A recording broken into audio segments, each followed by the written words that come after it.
लड़के का उत्तर प्रदेश दरोगा के पद पर चयन हो जाता है और जैसे ही उसका चयन होता है ये बात आस पड़ोस मोहल्ले में पूरी आग की तरह फैल जाती है।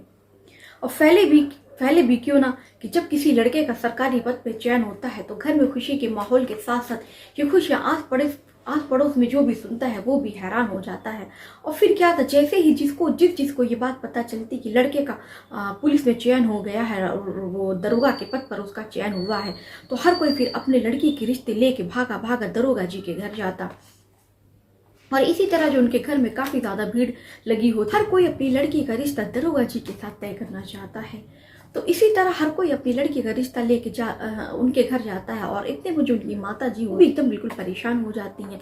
तो फिर वो हर किसी को मना कर देती हैं ये कहते हुए कि जो लड़का है अभी तो उसकी नौकरी लगी है और अभी तो सिर्फ उसका सिलेक्शन हुआ है, अभी तो उसकी ट्रेनिंग स्टार्ट होगी, कम से कम लड़के की एक बार ट्रेनिंग हो जाए फिर हम रिश्ते के बारे में सोचेंगे, अभी हम अपने बेटे का जो रिश्ता है वो तय नहीं करना चाहते। फिर धीरे धीरे वक्त बीतता है और जो लड़के की वो ट्रेनिंग इधर कंप्लीट हो जाती है। तो जैसे ही लड़के की ट्रेनिंग कंप्लीट होती है उसे चौकी इंचार्ज का पद मिलता है और जो लड़का है उसको दरोगा का पद मिला है। फिर ऐसे में जो लड़की वाले होते हैं वो और तेज़ी से फिर से एक बार अपने लड़की का रिश्ता लेके दरोगा जी के घर पे आना शुरू कर देते हैं। ऐसे में फिर उसकी जो माता जी होती हैं फिर काफ़ी रिश्ते देखती हैं, लेकिन उनको कोई भी अपने लड़के के लिए कोई भी लड़की पसंद नहीं आती है। फिर इसी तरह उनको एक रिश्ता आता है जो उनको रिश्ता काफ़ी इस बार जो फिर ऐसे में एक रिश्ता आता है, महिला शिक्षिका होती है। वो जो लड़की होती है वो शिक्षिका के पद पर होती है और सरकारी टीचर होती है। तो वो जो दरोगा जी की माता जी होती हैं उनको ये रिश्ता काफ़ी पसंद आता है। और रिश्ता ये पसंद भी क्यों ना आए, क्योंकि हर कोई चाहता है कि उसका जो बेटा है वो पढ़ा लिखा है, तो जो उसकी बहू है वो भी पढ़ी लिखी होनी चाहिए। और पढ़ी लिखी के साथ साथ अगर लड़की नौकरी के पद पर है तो क्या ही कहने। फिर ऐसे में उनकी माता जी को ये रिश्ता काफ़ी पसंद आता है और अपनी बेटी के लिए वो रिश्ता पसंद कर लेते हैं। फिर दोनों परिवारों के बीच में रिश्ता तय हो जाता है और फिर तैयारियां, जो शादी की तैयारियां हैं वो शुरू हो जाती हैं। लड़की के घर परिवार वाले शादी की तैयारियां शुरू करते हैं और ज़ोरों शोर से शादी की तैयारियां शुरू होती हैं। तो तभी जो है दरोगा की एक जो खबर है वो बहुत तेज़ी से सोशल मीडिया पे वायरल हो रही खबर थी। वो कुछ अच्छी खबर तो नहीं थी। खबर ये वायरल हो रही थी कि दरोगा जी एक लड़की से ज़बरदस्ती संबंध बनाते हैं और उसका बलात्कार करते हैं और 2 बार उसका गर्भपात कराते हैं और 2 बार दरोगा जी से वो लड़की 2 बार गर्भवती हुई और उसका वो दरोगा जी उसका 4-5 सालों से उस लड़की का शारीरिक शोषण कर रहे थे। अब जब वो ये बात तेज़ी से खबर फैलती है तो हर कोई इस पे यकीन नहीं कर पा रहा था कि एक जो रक्षक है वो भक्षक कैसे बन सकता है। तो हेलो दोस्तों, आदाब, शकीला, नमस्कार, हाजिर हूँ मैं हाईवे क्राइम तक में आपके साथ। तो आज की मैं जो सच्ची घटना आपके सामने लेके आई हूँ उसे सुनाने से पहले अगर आपने मेरे चैनल को सब्सक्राइब नहीं किया तो मेरे चैनल को सब्सक्राइब करें। हम आपके लिए ऐसे ही आपको जागरूक करने के लिए ऐसे ही खबरें आप तक के लिए लाते रहते हैं। तो फिर ये कहानी की जो शुरुआत होती है, उत्तर प्रदेश में एक जिला पड़ता है देवरिया जिले में एक एसपी रहते हैं। तो एसपी शर्मा जो होते हैं उनसे अपने दिल का हाल बताती है। फिर वो बताती है, वो महिला बताती है और बताते फूट कर रोने लगती है। वो बताती है कि जो अंकित कुमार सिंह है उसकी जो मुलाकात अंकित कुमार से 4 से 5 साल पहले हुई थी और तब वो दरोगा की वो ट्रेनिंग कर रहे थे। उसी दौरान उनकी मुलाकात होती है और फिर दोनों एक दूसरे के दोस्त बन जाते हैं। पहले से देखते दोस्ती के बाद इन दोनों को एक दूसरे से प्यार हो जाता है और फिर जब प्यार हो जाता है तो फिर वो घंटे एक दूसरे से बातें किया करते थे और सब कुछ अच्छा ही। तो जब वो महिला एसपी साहब से मिलती है और कुछ ऐसी बात बताती है कि सुनने के बाद एसपी साहब के भी बिल्कुल होश उड़ जाते हैं और उनको भी यकीन नहीं होता है कि जो एक रक्षक है जिसे रक्षा करने का अधिकार दिया गया, क्योंकि जो पुलिस की वर्दी होती वो इसीलिए मिलती है कि ताकि वो लोगों की रक्षा कर सके और लोगों की रक्षा करने के बजाय अगर वो रक्षक की भक्षक बन जाए तो फिर समाज में इसका क्या असर पड़ेगा और हम फिर अपनी जो रक्षा की उम्मीद है वो किससे करेंगे भी तो किससे करेंगे। तो फिर वो महिला कुछ ऐसा बताती है कि जिसे सुनने के बाद आपके भी होश उड़ जाएंगे। वो महिला बताती है कि जो अंकित कुमार है उसकी जो मुलाकात है वो 4 से 5 साल पहले हुई थी और जब वो अंकित कुमार से मिली थी तो वो दरोगा की ट्रेनिंग कर रहे थे। फिर दरोगा की ट्रेनिंग के दौरान ही उनकी मुलाकात होती है और वो जो लड़की होती है वो महिला भी आजमगढ़ में आजमगढ़ में सिपाही होती है। फिर तभी उन दोनों की ट्रेनिंग के दौरान उसकी भी ट्रेनिंग, उस महिला की भी ट्रेनिंग चल रही होती है सिपाही की, और वो जो अंकित कुमार होता है उसकी दरोगा की ट्रेनिंग चल रही होती। तब दोनों ट्रेनिंग के दौरान एक दूसरे से मिलते हैं और फिर शुरुआत में दोनों एक दूसरे से दोनों की दोस्ती हो जाती है। फिर काफ़ी वक्त बीतता है और एक दूसरे से अक्सर दोनों मिला करते थे और दोनों एक दूसरे से बातचीत किया करते। फिर देखते देखते दोनों को एक दूसरे से प्यार हो जाता है। फिर जब प्यार हो जाता है तो अंकित कुमार एक दिन उस महिला को, जो कांस्टेबल होती है, उसको अपने कमरे पे बुलाता है, और कमरे पे बुलाता है तो उससे फिर वो बातें करता है और बातों ही बातों में उसको अपने वो करीब लाने की कोशिश करता है। तो वो लड़की थी, फिर वो भी उसके गले मिलती है, लेकिन फिर कहते हैं वो धीरे धीरे उसको, पहले तो उसको वो किस करता है, फिर किस करते करते थोड़ा और आगे बढ़ने की कोशिश करता है। जैसे ही लड़की थोड़ा अनकंफर्ट होती है तो वो लड़के को मना कर देती है कि इसके आगे हमें नहीं बढ़ना चाहिए। तो वो जो लड़का होता है वो उस लड़की की एक नहीं सुनता है।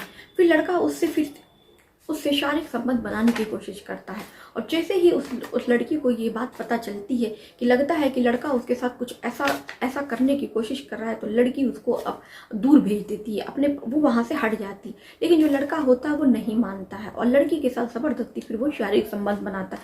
लड़की उसको मना करती है लेकिन उसके साथ ज़बरदस्ती शारीरिक संबंध बनाता है।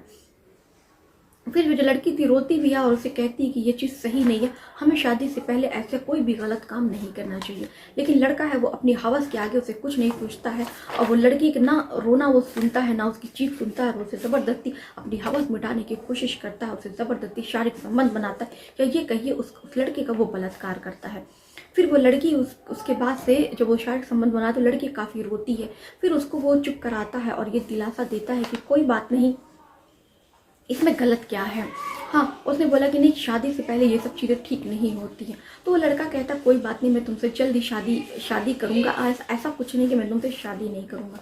फिर वो लड़का उसको मीठी चुपड़ी बातों में उसको ले लेता है। फिर लड़की को भी लगता है ठीक है, चलो कोई बात नहीं, लड़का अब तो तैयार है, अगर वो मेरे साथ शारीरिक संबंध बनाया, मेरा बलात्कार किया, तो अब वो मेरे से शादी करने के लिए तैयार ही है।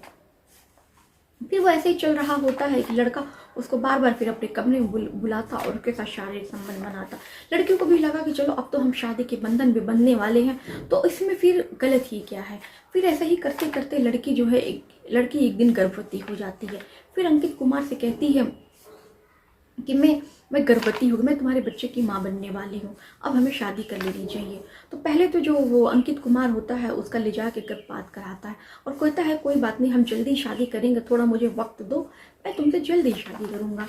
फिर ऐसे ही वक्त गुजरता है और फिर एक दिन वो लड़की अब उससे शारीरिक संबंध बनाने से इनकार कर देती है। फिर वो जो लड़का होता है उसको अपने मोबाइल में उसकी कुछ गंदी वीडियोज़, जब वो शारीरिक संबंध बना रहा होता है उससे, तो उसी दौरान वो उसके जो वीडियोज़ है वो अपने फ़ोन में रिकॉर्ड कर लेता है और वो वीडियो दिखाकर उसको धमकाता है और कहता है कि अगर तुम मेरे से मिलने नहीं आओगे और तुम मेरे साथ शारीरिक संबंध नहीं बनाओगे तो मैं ये जो वीडियोज़ है तुम्हारे घर पे इसको भेज दूंगा और हर जगह वायरल कर दूंगा और तुम कहीं भी मुँह दिखाने लायक नहीं होगे और जो तुम्हारे कांस्टेबल की ड्यूटी है वो भी चली जाएगी। और वो लड़की सुनकर थोड़ा परेशान हो जाती है और मजबूरी में भी कहीं ना कहीं वो फंस जाती है। और फिर वो क्या था, फिर अब वो उसको जब भी बुलाता अंकित कुमार, वो मजबूरी में उसके साथ जाती है और वो उसके साथ शारीरिक संबंध बनाता। फिर ऐसे ही देखते देखते फिर लड़की दूसरी बार भी गर्भवती हो जाती है। फिर वो उस लड़के से सीधे साफ मना कर देती है कि देखो, अब मैं तुमसे किसी तरह का कोई शारीरिक संबंध नहीं बनाऊंगी, अब तुम मुझसे शादी करो। फिर वो जो लड़का होता है फिर अब उसका वो दूसरी बार प्राइवेट अस्पताल में ले जाके उसका गर्भपात कराता है। और फिर वो लड़की कहती है कि देखो, अब हमें इस तरह के कोई रिश्ते नहीं रखने चाहिए, अब हमें ऐसे क्यों ना हो, अब हम ये कब तक करेंगे, एक काम क्यों ना करते, अब हम जल्दी से जल्दी हफ्ते दर हफ्ते में शादी कर लेते हैं। तो फिर जो लड़का होता है अब वो काफ़ी परेशान हो चुका होता है क्योंकि लड़की कई सालों से उससे शादी की जो है वो रट लगाई थी। अब लड़का उसे सीधे साफ मना कर देता है और कहता है कि मैं तुमसे शादी नहीं कर सकता। अब लड़की इतना सुन के बिल्कुल परेशान हो जाती है। फिर उस लड़के से कहती है तुमने मेरी ज़िंदगी बर्बाद कर दी, तुम मेरे साथ फिर क्या करा, अगर तुमको मेरे साथ शादी नहीं करनी थी तुमने मुझसे फिर वादे क्यों किए, तुमने मेरे साथ ज़बरदस्ती मेरा शारीरिक शोषण किया और इतने टाइम से मेरा शोषण करते रहे और मुझसे वादा किया कि तुम मुझसे शादी करोगे, अब तुम मुझसे शादी करने के लिए मना कर रहे हो। फिर ऐसे में लड़की परेशान ही चल रही थी कि तभी उसे पता चलता है कि जो लड़का है वो शादी कहीं और कर रहा है। उसकी शादी एक महिला टीचर है जिसके साथ उसके शादी लगी हुई। फिर ऐसे में अब उस महिला को समझ में नहीं आता है कि अब वो क्या करे। फिर वो जो अपनी गुहार और अपनी जो परेशानी है, अपना दुख लेके एसपी साहब के कार्यालय जाती है और एसपी साहब को पूरी बात बताती है कि सर वो मेरे साथ पहले तो वो मेरी ज़बरदस्ती मेरे साथ वो बलात्कार करता है और उसके बाद वो मेरी वीडियोस बना के मुझे धमकाता है कि अगर तुम मेरे साथ मेरे साथ शारीरिक संबंध नहीं बनाओगे तो मैं तुम्हारी वीडियो तुम्हारे घर पे भेज दूंगा और हर जगह वायरल कर दूंगा और तुम्हारी नौकरी भी चली जाएगी। और फिर उसके बाद वो मुझसे शादी करने के वादे भी करता है, लेकिन अब वो मुझसे पहले तो मुझसे शारीरिक शोषण शादी के नाम पे बना रहा था और मेरा काफ़ी सालों तक मेरा शोषण किया और बिल्कुल मैं परेशान और एकदम हैरान हो गई हूँ। अब मुझे समझ में नहीं आ रहा है मैं क्या करूँ। अब वो मेरी ज़िंदगी तो कहीं की भी नहीं रही, अब वो उसे शादी करने के लिए मना कर रहा है, अब मैं क्या करूँ। फिर जो एसपी साहब होते हैं लड़की की बात सुनते हैं और काफ़ी ज़्यादा वो भी हैरान होते हैं कि एक रक्षक कैसा जो जिसको मतलब पुलिस का जिम्मा मिलता है कि वो लोगों की रक्षा करे, वो लोगों की रक्षा करने के बजाय अपने पद का गलत इस्तेमाल करे और लड़कियों को वो धमकाए और फिर इस तरह की मतलब वीडियोस बना के वो लड़कियों को धमकाए और लोगों से शारीरिक शोषण करे। तो ऐसे व्यक्ति के समाज में कोई जगह नहीं है। फिर जो एसपी साहब होते हैं वो आदेश देते हैं और साहब वो जांच का आदेश देते हैं और बहुत सारी संगीन धाराएं उस लड़के पर लगती हैं। और फिर जो लड़का होता है जैसे ही ऊपर मुकदमा दर्ज होता है, वो जो दरोगा साहब है जो अंकित कुमार होता है वो कहीं फरार हो जाता है। तो पुलिस जो है उसको इधर उधर ढूंढ रही है, अभी तलाश जारी है और उसके खिलाफ जो भी मुकदमा लगा है मैं आपको बता दूं कि जो उसके खिलाफ मुकदमा जो उसके संगीन धाराएं लगी हैं 0057/2024 आईपीसी की धारा लगी है। 376 यानी बलात्कार जैसी गंभीर धाराएं भी उस पर लगाई गई हैं। 313 धाराएं लगाई गई हैं कि महिला के बिना मर्जी के आपने उसका गर्भपात कराया, ये धाराएं उस पर लगी हैं। और 323 महिला के साथ मारपीट करना और उसको धमकाना और उसके साथ जबरदस्ती करना, ऐसी संगीन धाराएं उस पर लगाई गई हैं। और 504 धाराएं और 506 धाराएं भी लगाई गई हैं। 506 जो धाराएं लगाई हैं वो महिला को धमकी देने में और 504 जो धाराएं लगी हैं वो महिला को बार बार उसकी जो आत्मा है उसको चोट पहुंचाने में और उसका अपमान करने में। तो दोस्तों इस तरह की जो घटनाएं हैं वो आए दिन घटित होती रहती हैं। इस घटना को सुनाने का उद्देश्य हमारा आपकी भावनाओं को ठेस पहुंचाना नहीं है, बल्कि आपकी बहन बेटियों को सुरक्षित करना और समाज में जो हो रही घटनाएं उनसे जागरूक करना है।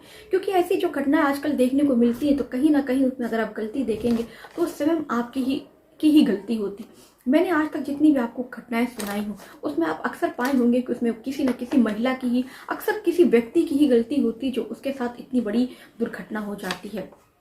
तो ऐसी घटनाओं से को सुनाने का उद्देश्य है कि ऐसी घटनाएं सुने और आप उससे जागरूक रहें और इस तरह के समाज में आपको बहुत सारे व्यक्ति मिल जाएंगे जो इस तरह आपकी भावना के साथ खेलेंगे। पहले तो आपको बहला फुसला के और शादी के नाम पे आपका शारीरिक शोषण करते हैं और जब साथ निभाने की बारी आती है तो वो फिर बिल्कुल मुकर जाते हैं। तो ऐसी घटनाओं से सजग रहिए और हमारे चैनल को सब्सक्राइब कीजिए ताकि हम आपके लिए ऐसी जागरूक करने वाली घटनाएं आपके लिए लाते रहते हैं। तो चलिए फिर नमस्कार, मिलते हैं किसी और घटना के साथ।